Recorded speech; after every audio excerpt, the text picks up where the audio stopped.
Alhamdulillahi Rabbil Alameen, as-salatu was-salamu ala khatimin nabiyyin wa ala alihi wa sahbihi ajma'in, amma ba'd, fa'udhu billahi minash shaitanir rajim, bismillahir rahmanir rahim. Qala Allah ta'ala fi Sora Al-Baqara, laysa alaykum junahun an tabtaghu fadlan min rabbikum فإذا أفضتم من عرفات فاذكروا الله عند المشعر الحرام واذكروه كما هداكم وإن كنتم من قبله لمن الضالين. Translation: There is no sin for you that you seek bounty of your Rabb by trade during Hajj.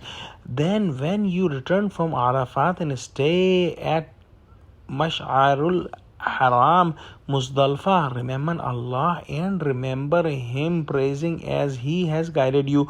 Although before that you were certainly among those who went astray.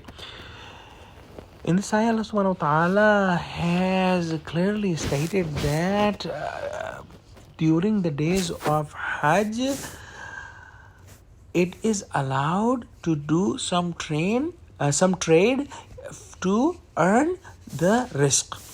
Before that, Muslims thought that it was haram, but Allah subhanahu wa ta'ala has said that it is halal, it is allowed, and if somebody is going for Hajj, it is allowed for him to do trade or to earn rizq.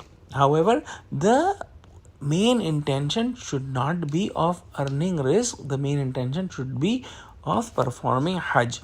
Now, Allah subhanahu wa ta'ala in this ayah has said that when you are returning from Arafat, then you have to stay at Mash'aril Haram, that is Muzdalfa, to remember Allah subhanahu wa ta'ala.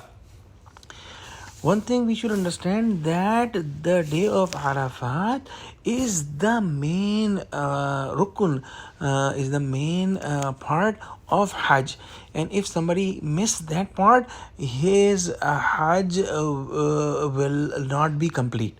So after that, after the Arafat day, what happens that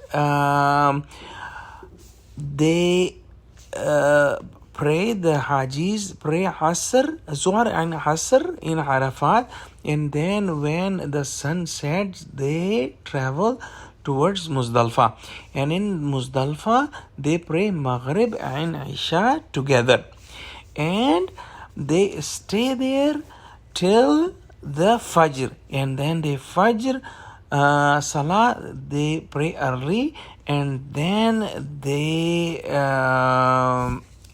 move from there towards Mina. Now we are just briefly telling the arkan and the way of Hajj in this quick translation and tafsir. If somebody is traveling for Hajj, he or she should understand and read these arkan in detail. And then in the end, Allah subhanahu wa ta'ala in this ayah says that praise Allah as He has guided you. And as we have read before, that the kuffar, the polytheists, used to do Hajj as well. But when they were doing Hajj, they remembered Allah, but they remembered Allah with shirk.